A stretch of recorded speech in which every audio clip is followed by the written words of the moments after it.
حضرت شاہ شمس تبریز رحمۃ اللہ علیہ مولانا جلال الدین رومی رحمۃ اللہ علیہ کے پیر و مرشد تھے۔ یہ ان دنوں کا واقعہ ہے جب مولانا جلال الدین رومی رحمۃ اللہ علیہ حضرت شاہ شمس تبریز رحمۃ اللہ علیہ سے واقف کار نہ تھے۔ ایک دن حضرت شاہ شمس تبریز رحمۃ اللہ علیہ حضرت مولانا جلال الدین رومی رحمۃ اللہ علیہ کے مکتب جا پہنچے۔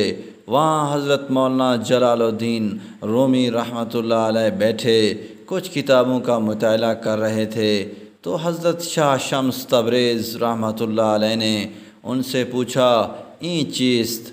یہ کیا ہے؟ حضرت مولانا جلال الدین رومی رحمۃ اللہ علیہ نے ان کو کوئی عام ملنگ سمجھ کر جواب دیا، این علم است کہ تو نمی دانی، یہ وہ علم ہے جس کو تو نہیں جانتا ہے۔ حضرت شاہ شمس تبریز رحمۃ اللہ علیہ یہ جواب سن کر چپ ہو گئے۔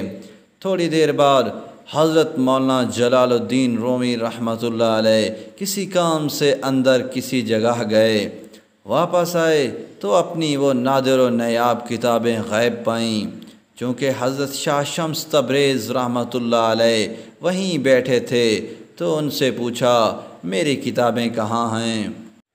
حضرت شاہ شمس تبریز رحمۃ اللہ علیہ نے مکتب کے اندر پانی کے تالاب کی طرف اشارہ کیا اور کہا، میں نے اس میں ڈال دیں۔ یہ سن کر حضرت مولانا جلال الدین رومی رحمۃ اللہ علیہ حیران و پریشان رہ گئے، جیسے کاٹوں تو بدن میں لہو نہیں۔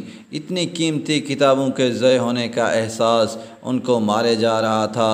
تب کتابیں کچی سیاہی سے ہاتھ سے لکھی جاتی تھیں، پانی میں ڈلنے سے ان سب کتابوں کی سیاہی دھل جاتی تھی۔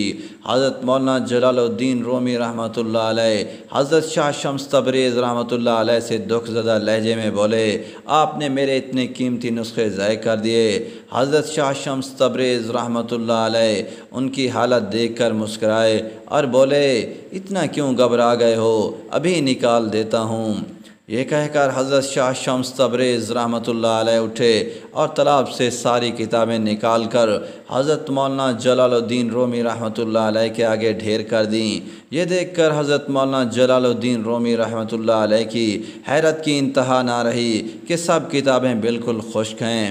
حضرت مولانا جلال الدین رومی رحمۃ اللہ علیہ یہ دیکھ کر چلا اٹھے، این چیست؟ یہ کیا ہے؟ حضرت شاہ شمس تبریز رحمۃ اللہ علیہ نے جواب دیا، این علم است کہ تو نمی دانی، یہ وہ علم ہے جس کو تو نہیں جانتا۔ یہ کہہ کر حضرت شاہ شمس تبریز رحمۃ اللہ علیہ چل پڑے۔ ادھر مولانا حضرت جلال الدین رومی رحمۃ اللہ علیہ کے اندر دنیا جیسے الٹ پلٹ چکی تھی۔ وہ اپنی دستار پھینک کر حضرت شاہ شمس کے پیچھے بھاگے اور جا کر ان کے پاؤں میں گر پڑے کہ اللہ کے لیے مجھے معاف کر دیجئے اور مجھے اپنے قدموں میں جگہ دیجئے۔ حضرت شاہ شمس تبریز رحمۃ اللہ علیہ نے انہیں اٹھا کر سینے سے لگایا اور فرمایا، جلال الدین رومی رحمۃ اللہ علیہ، میں تو خود ایک عرصے سے تیری تلاش میں تھا۔ دوستو، مزید ویڈیوز کے لیے چینل کو سبسکرائب کریں۔